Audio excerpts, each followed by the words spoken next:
네, 32장 유도 계수에 대해서 공부해 보겠습니다. 이번 장은 1절부터 5절까지가 우리 이제 평가 대상이 되겠고요. 31장에 공부했던 내용들이 32장에 계속 이어지고 추가로 RL 회로 여기서는 이제 시간에 따른 전류의 모양 함수를 좀 공부하게 되고요. 에너지하고 LC 회로의 진동에 대해서 좀 더 공부해 보도록 하겠습니다. 네, 먼저 1절부터 보게 되면 자체 유도 그리고 유도 계수 이런 말이 나오게 되는데 우리 패러데이 법칙을 이렇게 공부했었죠. 그래서 유도 기전력은 자속의 시간 변화율 그리고 코일이 n개 있으면 이렇게 이제 직렬 연결돼서 n배가 되는 기전력이 발생을 하겠죠.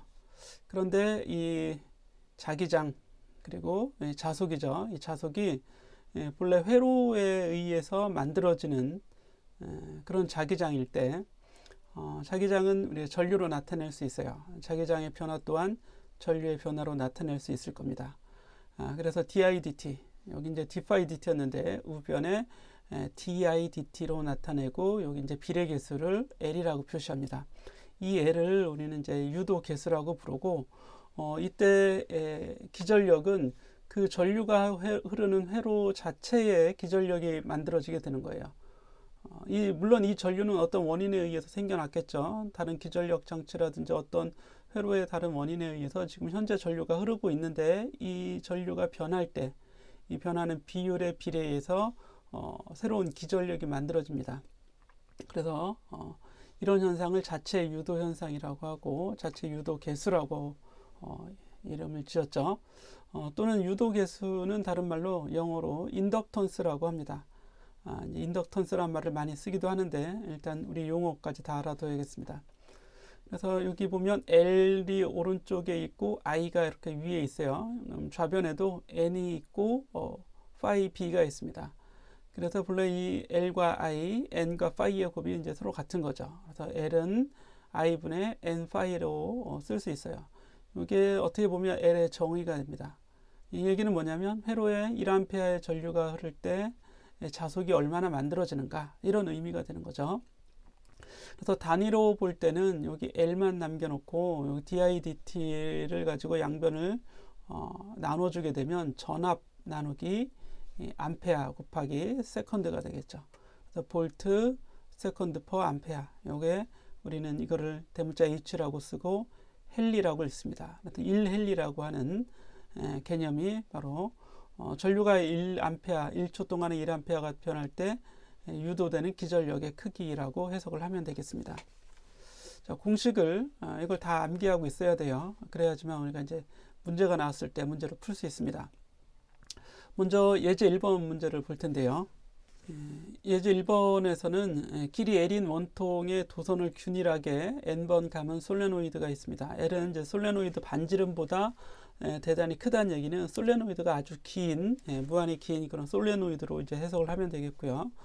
내부는 비어 있네요. 이때 자체 유도 개수를 구하라 그러면 바로 이제 이 정의에 직접 구해서 넣어주면 되겠죠. 그래서 L은 I분의 N 파이가 됩니다. 전류가 흐를 때 자기장이 얼마나 만들어지는지 그리고 그 자기장이 어떤 면적을 지나가는지 이렇게 해서 자속을 구하고 그 자속을 전류로 나눠주면 되는데 이 대개 자속에는 전류가 이미 들어가 있어요. 그래서 전류가 이제 약분이 돼서 나타나게 되겠죠.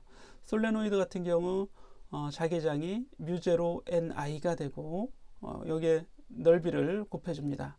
그리고 그걸 이제 전류로 나눠주기 때문에 이 전류가 약분이 돼서 이렇게 L이 계산이 되겠죠. 이렇게 해서 계산하고 나면 L은 뮤제로 곱하기 L분의 N제곱 A라는 형태가 나오게 돼요. 그래서 이게 이제 시험 문제 요거 자체만으로도 문제가 출제가 많이 되기 때문에 솔레노이드의 인덕턴스 또는 유도 개수는 이렇게 이제 구해지는 방법을 알고 있어야 됩니다. 자, 이랬을 때 이제 단면적이 4cm 제곱이고 길이가 25cm인 원통에 300번 감은 코일 이때 자체 유도 개수를 직접 계산해 보는 거죠. 이때 우리가 이제 주의해야 될 게 단위를 주의해야 되겠습니다. 먼저 뮤제로는 4파이 곱하기 10의 마이너스 7, 그리고 길이가 25 곱하기 10의 마이너스 2승을 했는데, 이거 센티미터니까요. 마이너스 2제곱이 되는 거고, 이 가문수는 300번이죠. 이건 이제 전체 가문수입니다. 대문자 n으로 표현하면 전체 가문수, 소문자 n으로 표현하면 L분의 가문수, 이렇게 길이당 가문수가 되겠죠. 그리고 넓이가 4cm, 4 곱하기 센티미터 제곱이 마이너스 4제곱 미터 제곱이 되겠죠. 이렇게 해서 우리 이런 단위에 좀 유의를 해서 그대로 계산을 해줍니다. 그러면 테슬라 미터 제곱 퍼 암페어 이런 값이 나오게 되는데요. 여기 보면 요 미터하고 미터 약분되죠. 그래서 테슬라 미터 제곱이 결국 웨버가 됩니다. 웨버, 그렇죠? 그래서 웨버 퍼 암페어 이렇게 쓸 수도 있어요. 이거를 우리는 이제 헨리라고 하는 거죠. 단위가 여러 가지가 나오죠. 헨리는 볼트 세컨드 퍼 암페어, 그리고 테슬라 미터 제곱 퍼 암페어 또는 웨버 퍼 암페어 이런 식으로 이제 표현할 수 있습니다. 그래서 1.81 곱하기 10의 마이너스 4제곱 이걸 전부 우리는 헨리라고 했던 거죠. 자, 그리고 10번 문제 보면 요 50 암페어 퍼 세크, 즉 초당 변하는 전류, 1초당 전류의 변화가 50 암페어 퍼 세크로 주어졌을 때 기전력을 계산하라 그러면 여기 dIdt가 바로 50이란 얘기입니다.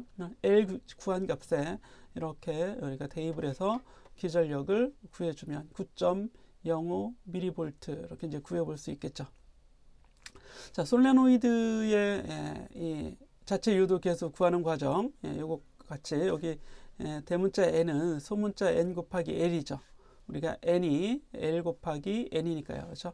그래서 요 소문자 n으로 표현하면 뮤제로 n제곱 v인데 이 v는 뭐 전압 이런 게 아니라 a 곱하기 l이어서 솔레노이드의 넓이 곱하기 길이, 이런 형태로 부피라고 해석을 하면 되겠죠.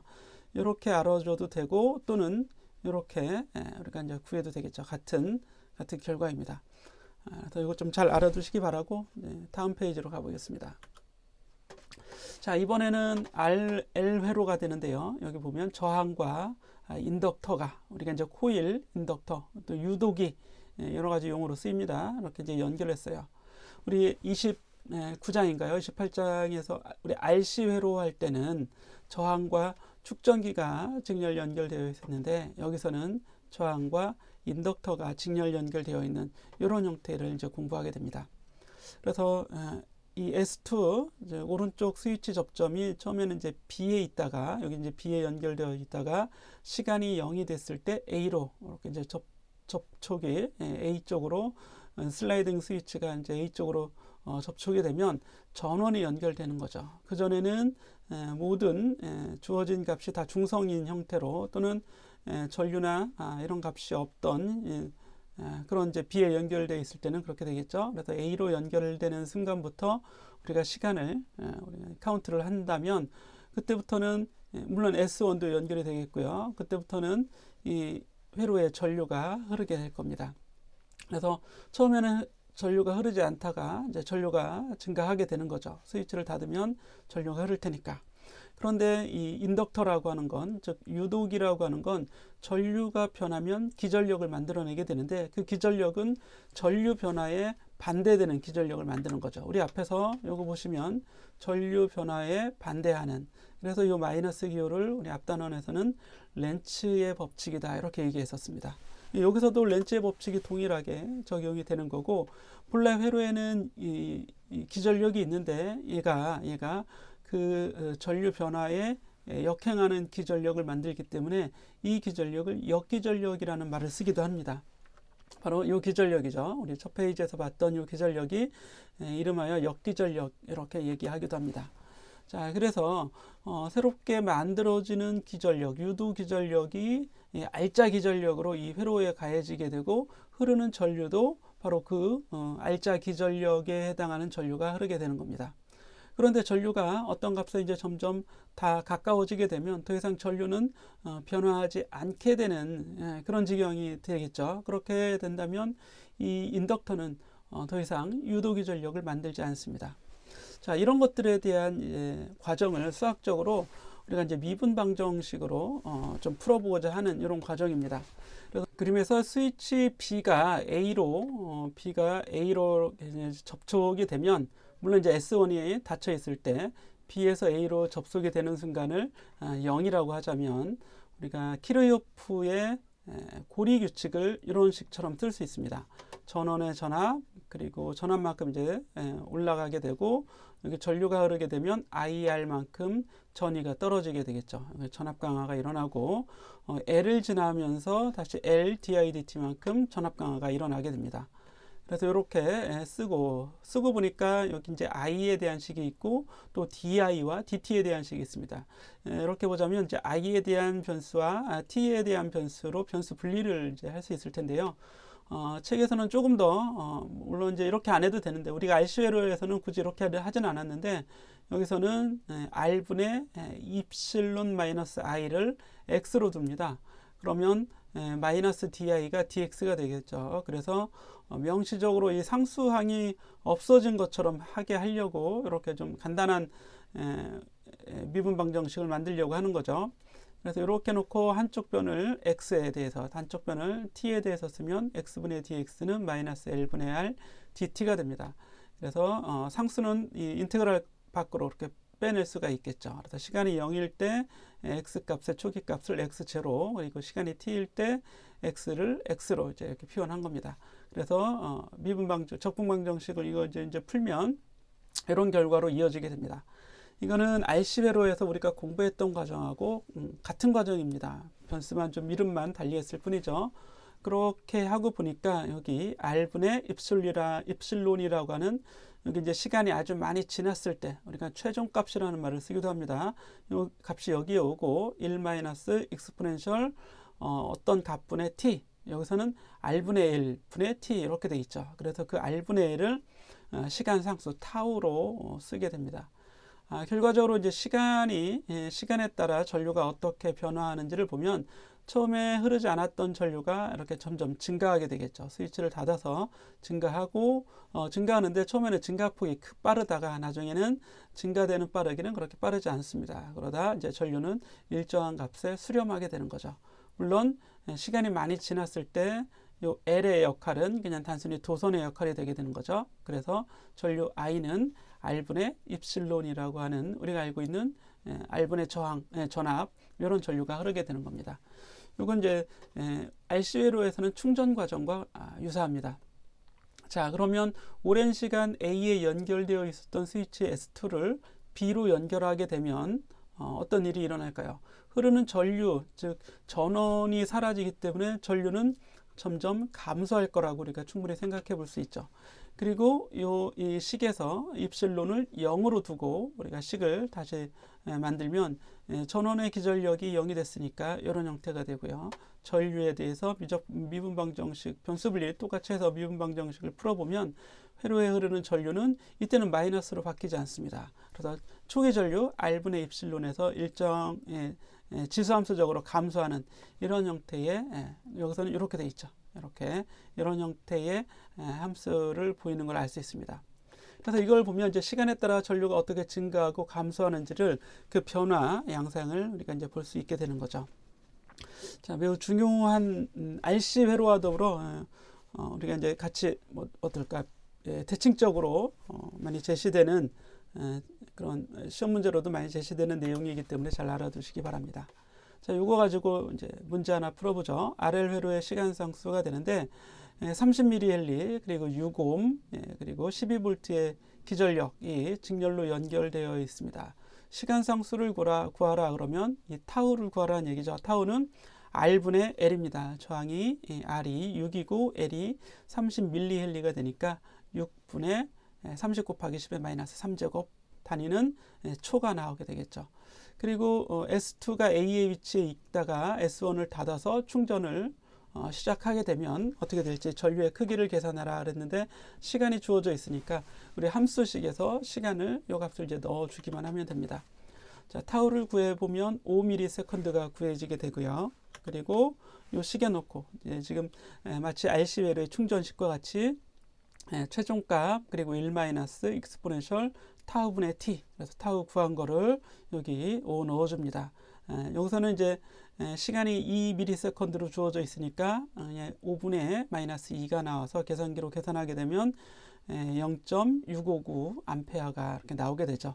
아니면 그냥 이렇게 둬도 됩니다. 이렇게 2 곱하기 여기 A는 단위인데 뒤에 써주는 게 더 좋겠죠. 2A 곱하기 1 마이너스 익스포넨셜 0.4제곱 이렇게 하면 이제 답이 나오게 되는 거고, 인덕터 양단의 전위차와 저항기 양단의 전위차를 비교하라 그랬는데 인덕터 양단의 전위차가 VL이에요. 그리고 저항 양단의 전위차를 VR이라고 하자면 VR은 전류만 알면 IR이 곧 구해지게 되죠.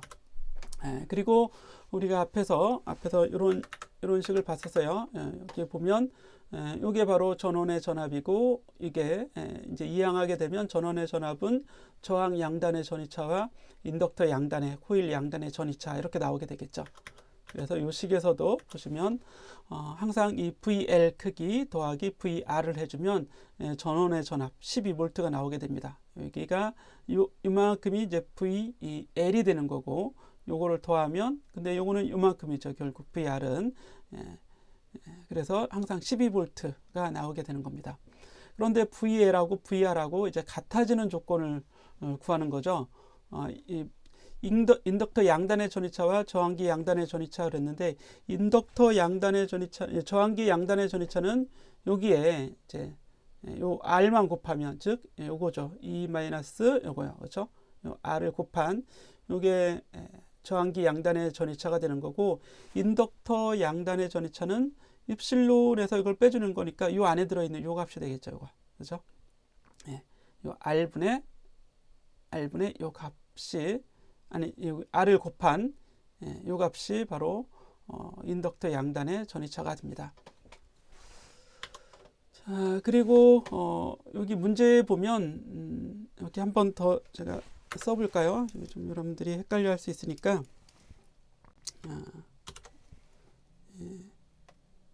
VR은 그냥 IR이잖아요. IR. 이렇게 나옵니다. 그래서 R분의 입실론 1 마이너스 익스포넨셜 마이너스 타우분의 T 이렇게 되는 거고, 그리고 VL 이게 이제 저항 양단의 전위차죠. 그리고 인덕터 양단의 전위차는 입실론 마이너스 VR이 되는 거죠. 이걸 대문자 R로 이렇게 써보겠습니다. 이렇게 하면 알 수 있겠죠. 자, 그러면 이 값은 그대로 익스포넨셜 2 곱하기 익스포넨셜 마이너스 타우분의 t 이런 형태로 나오게 되겠네요. 그렇죠? 그리고 RC 회로에서도 이제 한번 거론됐던 내용인데, 이 전류가 초기 전류, 이게 최종 전류의 절반, 결국 초기 전류에 방전되는 경우에 초기 값의 절반이 되는 것도 마찬가지예요. 그래서 앞으로 가자면, 우리가 앞에서 보자면 이런 거죠. 요거, 그죠? 이것의 절반이 되는 시간, 이거의 절반, 그러니까 이 값이 2분의 1이 되는 시간이죠. 그걸 이제 평균 시간이란 말을 쓰기도 합니다. 그렇죠? 그래서 이 값은 타우 곱하기 ln2가 돼요. ln2. 우리 이제 2분의 1이 되니까요. 그렇죠? 이게 2분의 1이 되면 그때의 시간, 타우 곱하기 ln2가 되고, ln2 계산하게 되면 약 0.693, 0.7 정도 나오게 됩니다. 근사적으로 그러려면 요 타우가 r분의 l이잖아요. 그죠? 그러면 r분의 l의 0.7배 정도 되는 시간이라고 할 수 있겠습니다. 그러면 타우는 0.693분의 t 2분의 1이 되겠죠. 이게 이제 r분의 l인데, 어쨌든 얘를 더 이제 길게 가져가려고 하는 거죠. 3.4ms에서 10ms로 길게 가져가려고 합니다. 요 시간에 그렇게 가져가려고 하는 거죠. 더 길게. 그럼 타우도 더 길어지겠죠. 당연히. 그렇죠? 그럼 타우가 길어진다는 얘기는 L이 증가하거나 R이 감소한다는 얘기인데, 예를 들어서 이 타우를 2배가 되게 하려고 한다. 그러면 L은 2배가 돼야겠죠. L이 2배. 아니면 R은 절반이 되면 됩니다. 그럼 L이 2배가 되면 100% 증가한다는 얘기고, R이 절반이 되면 원래 초기 값의 50%가 감소한다는 얘기예요. 그럼 그 비율로 보자면 어떤 게 더 비율 값이 크냐? 당연히 100%가 50%보다 크겠죠. 그래서 L이 2배가 되는 건 R이 절반이 되는 효과는 같은데, 예? 하지만 크기의 비율을 보면 절반이 되는 50%로 줄어드는 비율이 더 작은 비율이 되는 거겠죠. 문제를 만들다 보니까 나오는 용어가 됐는데요. 즉 타우를 2배가 되게 하려고 한다. 어떻게 하면 되겠는가? L을 2배로 하던가 또는 R만 조절한다면 R을 절반이 되게 하면 되겠죠. 그런 얘기였습니다. 자, 그리고 우리 이제 32.3절로 가서 자기장 내의 에너지에 대해서 좀 살펴볼 텐데요. 먼저 여기 나오는 값을 보면 이제 I 입실론은 I 제곱 R 더하기 L I dIdt 이렇게 나왔는데 이건 앞에서 봤던 키르요프의 규칙에 양변에 전류를 곱한 것 뿐이에요. 그러면 곱했더니 이게 전류 곱하기 전압의 결과가 되겠죠. 그렇다면 이거는 이제 전지가 공급해주는 에너지 비율 이래 되는 거고 그건 이제 일률이죠. 시간당 에너지 개념을 갖습니다. 그리고 I 제곱 R이라고 하자면 저항이 소모하는 에너지 또는 우리 교재에서는 내부의 에너지열로 변환되는 에너지 그런 전환되는 일률이라고 이제 표시를 했습니다. 그리고 Li dIdt가 바로 뭐가 되겠어요? 전원에서 공급한 에너지는 저항이 소모하거나 나머지는 인덕터의 자기장의 형태로 저장되는 에너지입니다. 그래서 인덕터에 저장되는 에너지의 일률, 에너지의 비율을 이렇게 이제 표시를 Li dIdt로 표현을 했고 그 에너지 값 자체를 U라고 이제 표현을 한 거죠. 그래서 에너지가 증가되는 비율이기 때문에 du dt가 이런 값으로 나오게 됩니다. 그럼 이 식에서 du를 구해서 이 du를 적분하게 되면 어느 시간부터 또는 어느 순간부터 최종 어느 주어진 시간까지 인덕터에 저장된 총 에너지를 나타내는 값이 되겠죠. 이 UP가 바로 인덕터에 저장되어 있는 자기 에너지를 의미합니다. 그래서 이 적분의 과정을 거쳐서 계산을 해보면 I, DI 적분하게 되면 2분의 I 제곱이죠. 그래서 2분의 1 곱하기 L, I 제곱이 인덕터에 저장된 자기 에너지를 나타내게 되는 겁니다. 유도기에 저장된 자기 에너지죠.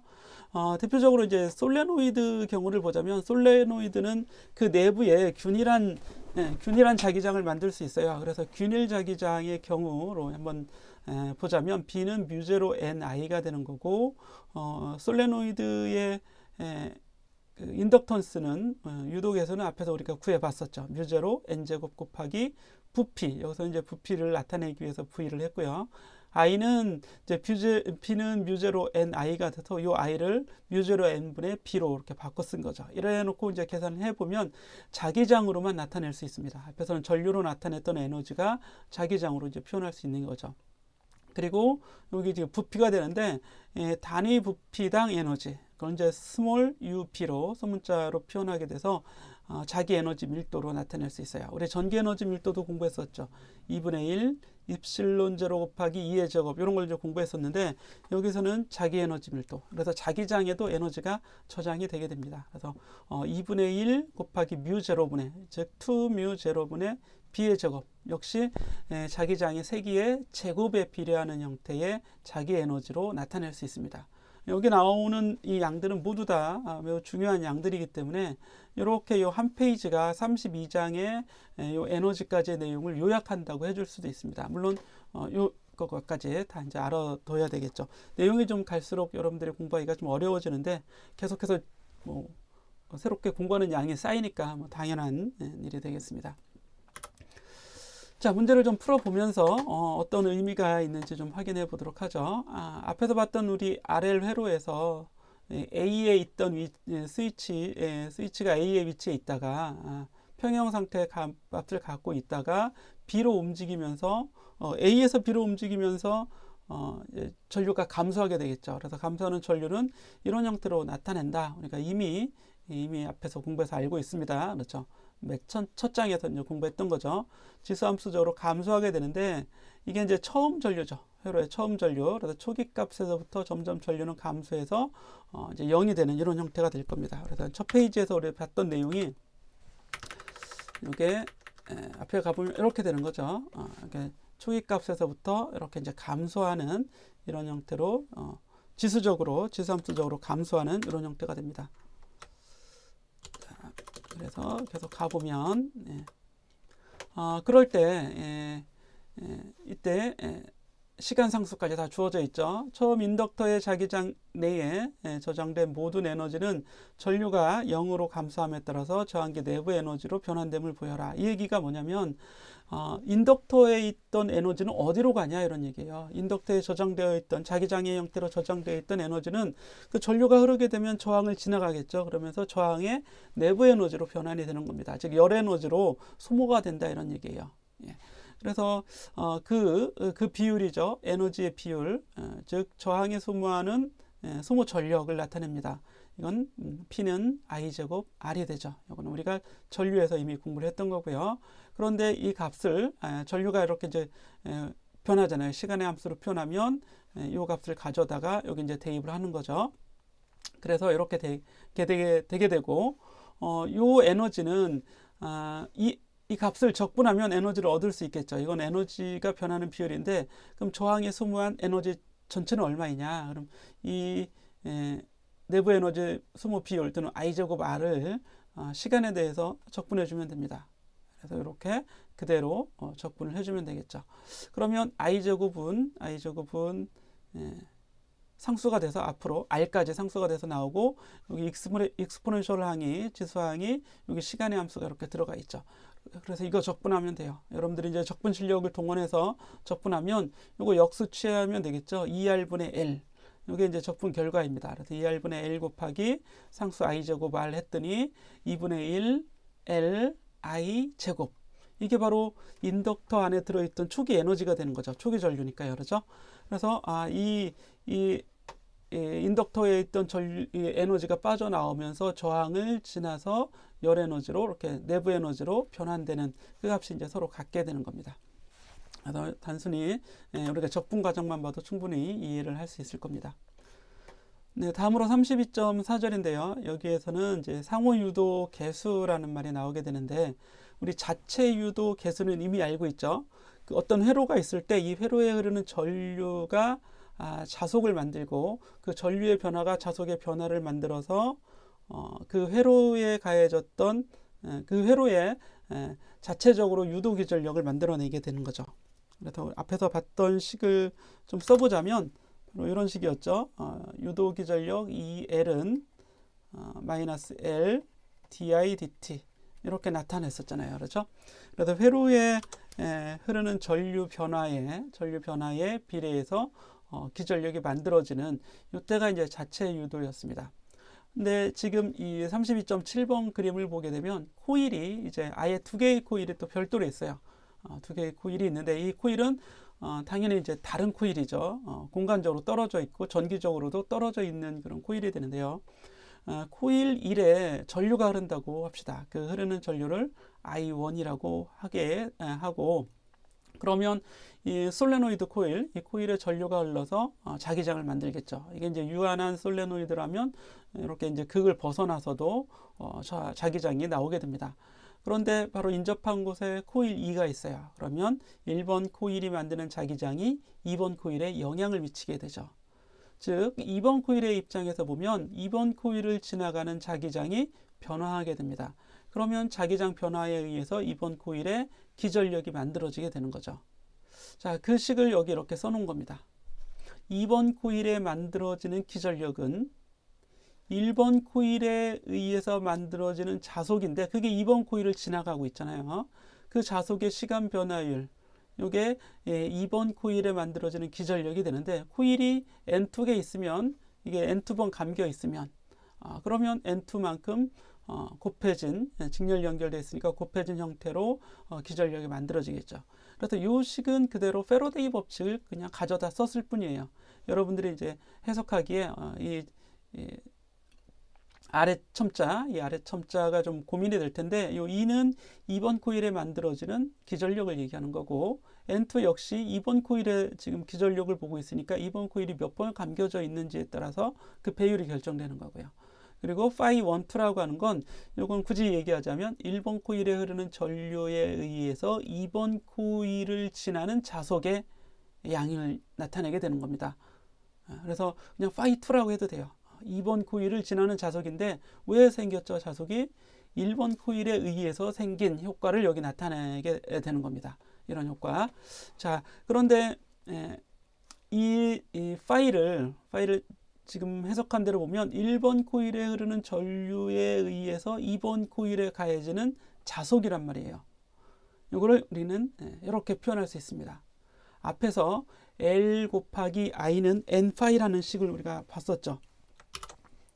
이게 좀 어려울 수 있어요. L 곱하기 I는 N-파이 이런 식을 봤었는데 이 식이 자체 유도 개수에 관한 정의식이었죠. L은 I분의 N-파이가 됩니다. 전류가 흐르면 자속이 얼마나 만들어지는가 이런 얘기인데요. 이것도 똑같이 해석해 보자면 1번 코일에 흐르는 전류에 의해서 2번 코일의 자속이 얼마나 지나가냐. 그죠? 네, 요 값이에요. 형태는 똑같죠. L은 I분의 N-파이, I분의 N-파이가 되는데 지금은 1번 코일에 흐르는 전류에 의해서 2번 코일의 N2배로 이제 자속이 지나가게 되겠죠. 요걸 우리는 상호 유도 개수라고 하는 겁니다. 서로 영향을 미쳐서 나오는 거잖아요. 자체적으로 나오는 게 아니라. 그래서 이 상호적인 뮤추얼에서 이 M의 기호를 따오게 됩니다. 그래서 phi2를 M 곱하기 N2분의 I1으로 얘를 쓸 수 있는 거죠. phi1, 2를. 조금 여기서 이제 복잡해지죠. 자, 그래 놓고 요 M이 일정한 값이라고 하자면 얘가 앞으로 이렇게 빠져나오게 되는 겁니다. 그래서 M12 DI1 DT. 그죠? 여기 N2, N2가 이렇게 약분이 되죠. 결과적으로 해석을 해보자면 1번 코일에 흐르는 전류 변화에 의해서 2번 코일의 기전력이 만들어진다는 얘기예요. 그렇죠? 1, 2번이 서로 영향을 미친다. 그 미치는 개수가 어느 정도냐, 비례 개수가. 원래는 이거였죠. 자체적으로 흐르는 전류에 의해서 스스로 기전력을 만들어내게 되는데, 이거는 1번 코일에 흐르는 전류 변화에 의해서 2번 코일에 만들어지는 그 비례계수, 그렇죠? 기전력에 대한 비례계수, 요 L을 이제 M으로 표현한 겁니다. 그런데 그럼 그 역도 성립을 하겠죠. 2번 코일에 흐르는 전류 변화에 의해서 1번 코일에도 기전력이 만들어질 수 있을 거 아니에요. 상호작용을 하고 있기 때문에. 그래서 그 식을 거꾸로 써놓은 거예요. 그래서 1번 코일에 만들어지는 기전력은 2번 코일에 흐르는 전류 변화에 의해서 만들어지겠죠. 그래서 M12와 M21이 같다면 이게 서로 상호 유도 효과가 서로 독립적으로 같이만 일어난다면 그 M12가 M21하고 같겠죠. 그랬을 때 그 값을 그냥 M이라고 우리가 같다고 가정을 해서 표현해 보면 이런 식의 이제 성립을 하게 되는 겁니다. 1번 전류 변화에 의해서 2번 코일의 기전력이 만들어지고 반대로 2번 전류 변화에 의해서 1번 코일의 기전력이 만들어지는 이런 관계가 바로 상호 유도의 관계가 되겠습니다. 상호 유도 작용이라고 하는 거죠. 자, 그래서 이 식의 준용에서 여러분들이 기억을 하시기 바랍니다. 자, 그러면 이거 가지고 이제 예제 문제를 풀어보는데요. 이런 어떤 자동 전기 칫솔인가요? 그러니까 접점이 없는데도 금속 단자가 나와 있지 않은데도 이렇게 이제 체결을 하면 자동으로 충전이 되는 그런 방법입니다. 그래서 이 패러데이 법칙이나 이런 상호 유도가 무선 충전 또는 무접점 이런 데 이제 이용이 되는 그런 예를 보여주고 있습니다. 여기 보게 되면 받침대 전류 I가 흐르는 길이가 L이고 그리고 NB번 감긴 단면적이 A인 솔레노이드, 이게 이제 긴 솔레노이드네요. 이렇게 긴 길이가 L이고 면적이 A라고 단면적이 A이고 감은 수가 NP 이렇게 되어 있는 회로가 1번 코일 회로가 되겠고, 코일 2는 한 4번 감긴 것 같죠? 이게 이제 NH가 되는 거고 따로 나와 있는 건 없습니다. 그렇죠? 이때 상호 유도 개수를 구하라 그러면 여기 뭐 유도 기전력 자체가 나와 있는 게 아니기 때문에 패러데이 법칙을 쓸 수는 없고 그냥 단순히 상호 유도 개수의 정의식을 가지고 써주면 됩니다. 우리 앞에서 이 상호 유도식 이렇게 썼던 거죠. 이 식을 구하라는 얘기입니다. 이 결과는 우리가 자체 유도 개수 구했던 거하고 똑같아요. 대신에 이제 전류 I가 흐르는데 이 전류 I는 어디에 흐르는 거예요? 요 B 코일이죠. 1번 코일. 1번 코일에 흐르는 전류에 의해서 이 2번 코일, 즉 NH죠. NH 코일에 자속이 지나가게 되겠죠. 그런데 이 문제에서 보게 되면 이 NB가 만드는 자기장은 이 NH를 다 지나가죠. NB가 만드는 자기장이 자속이 NH가 더 넓이가 넓으니까 이 안에 다 들어 있습니다. 즉, 요 자속은 그냥 1번 코일이 만드는 자속이라고 하면 될 것 같아요. 그죠? 그게 뭐 일부가 이 H 코일을 지나가는 게 아니라 전체가 다 지나가게 되는 거니까. 그래서 전류 I가 흐를 때 만들어지는 자속, 그리고 이 가문수 이렇게 구해주면 됩니다. 그래서 B 곱하기 A를 구하고, 이 B는 물론 1번 코일에 흐르는 전류에 의한 자기장이 되는 거죠. 뮤제로 NI, 그렇죠? 뮤제로 L분의 NBI가 돼요. 그리고 A라고 할 것 같으면 이 A는 뭐겠어요? 이 A는 이 자속 전체가 NH를 지나니까 그냥 NB의 넓이를 써줘야겠죠. NB의 넓이. 그래서 A로 써주시면 되겠습니다. 이게 답이 되는 거죠. 그래서 B 요거만 여기에 넣어주면 되죠. 그랬더니 뮤제로 L분의 NBNH, 즉 두 가문수를 아예 다 곱해주게 되는 형태로 나와 있죠. A가 되는 겁니다. 본래 우리가 이제 자체 유도 기전력 구할 때는 L은 뮤제로 L분의 N제곱 그랬어요. N제곱. 그래서 이제 상호 유도는 NBNH. 물론 여기서는 완전히 하나가 다른 솔레노이드 안에 이제 다 들어가 있는 경우가 되는 그런 형태가 됩니다. 자, 이렇게 해서 이 문제를 구해보고요. 다음으로 LC 회로의 진동에 대해서 이제 보도록 하겠습니다. 자, 요거는 일단 이 32.5절은 에너지를 기준으로 좀 보고 있습니다. 그래서 요 U라고 하는 건 전체 에너지가 되는데, 이 회로가 좀 특이하죠. L이 있고 C가 있어요. 전원은 없습니다. 하지만 초기에 C가 충전이 되어 있는 상태로, 즉 에너지를 가지고 있는 상태로 스위치를 연결하게 되면 여기에 들어있던 전하들이 이제 방출이 되겠죠. 전하들이 릴리스가 되면서 L을 지나서 흐르게 되죠. 우리가 앞에서 RC 회로를 할 때는 단순히 R을 통해서 방전이 되는데, 이건 L을 통해서 방전이 돼요. 그럼 L의 효과도 같이 나타나게 되겠죠. 자, 전체 에너지는 이 UE, 즉 C에 저장된 축전기에 저장된 전기 에너지와 인덕터, 유도기에 저장된 자기 에너지의 합이 이 회로의 전체 에너지가 됩니다. 자, 전기 에너지는 2C분의 Q의 제곱이었고요. 자기 에너지는 2분의 1 Li 제곱이 됐어요.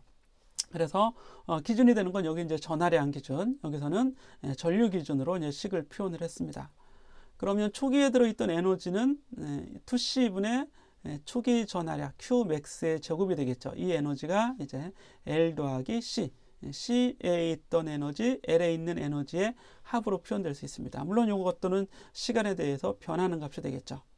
하지만 전체 에너지는 여기 이제 저항이 없기 때문에 에너지가 다른 에너지로 소모되지는 않습니다. 이 에너지가 보존이 되는 거죠. 에너지 보존이 된다는 얘기는 이 U를 시간으로 미분하면 0이 나온다는 얘기입니다. 그래서 U는 요 값이니까 dQ dt, Q에 대한 미분, di dt, 전류에 대한 미분으로 표현될 수 있는데, 요 두 개를 더한 값이 0이 나온다. 그래야지만 에너지 값이 일정하게 유지되는 거죠. 그런데 이제 Q와 I는 본래 I를 여기 di dt 뭐 해야 돼요? di dt. I를 한 번 미분한 거 요거죠. 요거를 I 자체가 dq dt잖아요. I 자체가. 그래서 시간으로 미분하면 Q를 시간으로 두 번 미분한 거와 같죠. 그러면 이 식은 2차 미분식이 됩니다. 2차 미분. 그래서 2차 미분 방정식을 풀어주는 게 좋아요. 이 교재에서는 아직 여러분들이 2차 미분 방정식을 잘 풀 수 없을 거라고 생각하는 것 같아요. 어쨌든 다음 페이지에 와서요. 여기 이제 2차 미분 방정식인데 Q에 대한 2차 미분으로 표현을 한 겁니다. 2차 미분을 풀면 이런 형태로 나올 수 있는 이제 근은 일반회로 이런 형태로 돼 있죠. 이것도 어차피 특수예요. 삼각함수 이제 코사인으로 또는 사인으로 해도 마찬가지입니다. 이렇게 해서 Q에 대한 함수를 우리가 이제 수학을 좀 잘한다면 이런 형태일 것이다라고 미리 해를 알고 있다고 생각하고 이제 Q를 구해 볼 수 있습니다. 그러면 이 오메가는 바로 루트 LC분의 1이 되는데 이런 과정은 우리가 역학계에서 한번 공부를 했었어요. 그래서 용수철 단진동 그랬을 때 d제곱 x dt제곱, 즉 위치를 두 번 미분한 게 가속도가 되는 거고 a는 마이너스 n분의 kx, 이게 바로 마이너스 오메가 제곱 x였습니다. 이거 용수철 진동에서 했던 건데요. 뉴턴의 제2법칙 적용해서 구하는 거죠. 자, 기억이 다 나겠죠? F는 MA는 마이너스 KX가 돼서 이 좌변이 시간에 대한 이계 미분이고 우변이 그냥 X잖아요. 그 형태하고 그 형태가 이렇게 이제 변화가 되는 거죠. 이렇게. 그래서 이렇게 해서 과정이 여기까지 이렇게 왔던 겁니다. 그래서 보면 오메가는 루트 n분의 k. 그죠? 이게 용수철 단진동의 각 진동수 또는 각 주파수가 나오게 되고 x를 구하면 a 코사인 오메가 t 더하기 파이 이렇게 나왔었어요. 그래서 이걸 그대로 x 대신에 q를 쓴 거예요. 그렇죠? x 대신에 q. 그러면 q는 초기 q 맥스 코사인 오메가 t 더하기 파이가 되고 x가 q라면 n분의 k가 lc분의 1이 되는 거죠. 여기 n분의 k잖아요. n분의 k. 그럼 오메가는 루트 LC분의 1 이런 형태로 나오겠죠. 똑같이 여기가 n분의 k, 여기는 뭐예요? 루트 LC분의 1, 그죠? n분의 k LC분의 1이 같다 이런 얘기입니다. 여기 n분의 k죠? 그럼 LC분의 1. 물론 이제 루트도 같이 씌워져서 이런 형태의 각진동수를 구해볼 수 있습니다. 그래서 이 값을 잘 알고 있어야 돼요. 오메가는 루트 LC분의 1. 그러면 이거 가지고 주기를 구할 수도 있고요. 주기를 구할 수도 있고 진동수도 다 구할 수 있겠죠. 우리 여기서 역학계에서 했던 것처럼 똑같이 해볼 수 있습니다. 자, 그리고 요 Q는 Q 맥스 코사인 오메가 T 초기 값을 이 값이라고 하자면 파이가 0이 돼야겠죠. 초기의 전하가 가득 차 있다면 바로 요 회로에서 그렇다는 얘기죠. 이 회로에서 초기의 전하가 최대값일 때 그러면 이렇게 나오는 거고 요거를 미분한 게 전류가 됩니다. 그럼 코사인 미분하면 마이너스 사인의 형태가 되고 요 앞에 있는 개수를 초기 전류 Imax라고 잡아주면 되겠죠. 그래서 전류가 초기 전류 우리 앞에서 봤던 이런 초기 전류죠. 이런 초기 전류 R분의 2에서 이렇게 감소되는 이런 과정도 이런 과정처럼 되는데 대신에 이 LC 회로는 이게 뭐가 되는 거예요? 이 LC 회로는 요 LC 회로의 I는 여기 이제 진동하고 있는 거죠. 그냥 감소하는 게 아니라 진동한다 이런 얘기입니다. 그리고 저항이 없기 때문에 감소하지도 않죠. 그래서 I는 Q가 이렇게 이제 코사인 함수로 주어졌다면 I는 마이너스 사인 함수 이런 형태로 진동하는 이런 형태가 되겠습니다. 그래서 Q가 커지고 작아지고 전류도 커지고 작아지고 이런 형태가 된단 말이죠. 그 얘기는 우리 축전기에 들어있던 에너지가 작아지면서 유도기로 옮겨가는 거고 유도기에 들어있던 에너지도 이렇게 진동하는 형태, 서로 이제 에너지가 진동한다는 개념입니다. 자, 그래서 이 인덕터에 들어있는 이 축전기에 들어있는 에너지, 인덕터에 들어있는 에너지를 직접 계산한 거죠. 2C분의 Q의 제곱, 그럼 Q는 요거죠, 요거의 제곱이 여기 들어가 있는 거고 2분의 1 L 곱하기 전류의 제곱, 전류는 이 형태죠. 그래서 이걸 제곱해서 이렇게 나와 있습니다. 그럼 이런 형태로 에너지가 서로 진동하고 서로 왔다 갔다 하고 있다는 얘기입니다. 그리고 크기는 어때요? 크기는 같죠. 이 크기. 그래서 축전기에 저장된 에너지의 최대값이 인덕터로 완전히 건너가면 인덕터에 저장된 에너지의 최대가 될 때 축전기의 에너지가 0이 되잖아요. 즉, 이 최대값들은 서로 같다 이런 얘기입니다. 서로 같아요. 그래서 I의 이 Li 제곱을 Q, C분의 Q의 제곱으로 표현하게 되면 2C분의 Q의 제곱, 코사인 제곱 더하기 사인 제곱 이런 형태로 표현이 되게 되는 겁니다. 그래서 우리가 앞에서 봤던 초기 전기장에 들어있던 최대 에너지, 초기 에너지와 같은 값이 나오게 되는 걸 확인할 수 있습니다. 네, 그렇다면 앞에 있는 그림으로 다시 돌아가 보면 이 그림을 이제 이해할 수 있습니다. 여기 보시면 처음 상태에 위쪽 금속판에 Q가 양전하로 가득 차 있죠. 그리고 L에는 전류가 흐르지 않습니다. 이게 이제 초기인데 회로가 연결이 되면 여기 이제 전하가 빠져나오겠죠. 그래서 Q는 줄어들게 되고 전류가 상승하게 됩니다. 그래서 이제 전류가 가장 큰 전류일 때는 전하가 완전히 이제 중성이 됐을 때, 전하가 다 빠져나왔을 때가 되는 거고, 이때 자기장이 가장 큰 자기장이 되면서 자기장에 저장된 에너지가 최대, 그리고 전기장에 저장된 에너지는 아예 이제 0이 됐죠. 자, 그 이후로는 전류가 점점 감소하겠죠. 왜냐하면 여기 이제 전하가 아래쪽에 쌓이게 되면 여기 전하가 다시 나오려고 하는 힘이 있기 때문에 들어가는 전류가 점점 줄어들고 전하는 점점 증가하고 이런 형태가 될 겁니다. 그래서 이제 또 시간이 지나게 되면 이게 이제 가장 아래쪽에 이제 가장 양전하가 가장 많이 들어와 있을 때입니다. 그럼 처음처럼 Q는 최대가 됐지만 전하의 부호가 바뀌어져 있는 상태가 되고 다시 들어가 있던 전하가 또 방전이 되면서 전류가 또 최대가 되는 순간이 오게 됩니다. 그리고 전류는 점점 줄어든 다음에 위쪽에 들어있는 전하가 이제 최대로 전하는 점점 증가하면서 다시 원래 상태로 돌아와서 전하가 최대가 되는 거죠. 그래서 이 상태 이렇게 한 바퀴 돌아오는 이런 게 한 번의 주기가 되는 거죠. 그래서 이게 계속 반복이 되기 때문에 이걸 우리는 LC 진동이라고 합니다. 자, 에너지의 측면에서 보자면 전기 에너지가 최대가 됩니다. 이 값이 그대로 전체 에너지가 되겠고 다음으로 전기 에너지는 줄어들고 자기 에너지가 최대가 돼서 전기 에너지가 아예 0이 됐죠. 또 전체 에너지와 같아지는 거죠. 이런 형태로 계속 진동하면서 자, 이거를 우리 역학계에서는 용수철 진동으로 가지고 보는데요. 현재 전기 에너지가 최대죠. 이때는 포텐셜 에너지가 최대. 자, 자기 에너지, 인덕터의 에너지가 최대가 될 때는 운동 에너지 최대. 다시 포텐셜 에너지 최대, 운동 에너지 최대, 그리고 또 원래의 위치로 이렇게 돌아오게 되는 겁니다. 맨 아래는 제가 좀 가렸는데 임의의 시간일 때, 임의의 그런 때라고 할 수 있겠습니다. 자, 이렇게 해서 LC 진동을 그림으로 전기장과 자기장, 축전기와 인덕터의 모습으로 좀 확인을 해봤습니다. 자, 이 과정이 좀 어려울 수 있어요.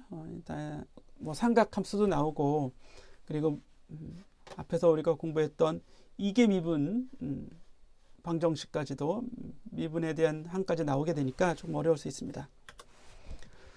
자, 관련 예제 문제를 한번 풀어볼 텐데요. F 구하는 거예요. F는 2파이분의 오메가죠. 오메가는 2파이 루트 LC분의 1이 돼서 그대로 값을 넣어주면 이게 이제 진동수죠. 그래서 진동수라고 하는 건 에너지가 이렇게 진동하는데 그 에너지의 진동수는 이 진동수의 사실 2배가 되는데 여기는 이제 방향까지 고려한 거죠. 전류가 어떻게 전류의 진동수라고 할 수 있겠습니다. 전류나 전하량의 진동수.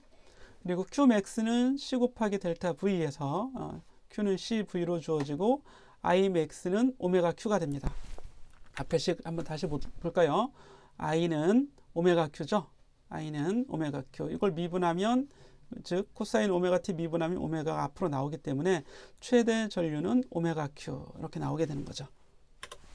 자, 그래서 이렇게 해서 다 우리가 구해볼 수 있습니다. 이 정도까지만 보시고 우리 LC 진동까지 해서 32장을 내용 공부는 좀 마쳐보겠습니다. 32장에서 풀어볼 연습 문제 이렇게 주어져 있는데 시간을 갖고 잠시 쉬었다가 이 문제들 계속 풀어보도록 하겠습니다.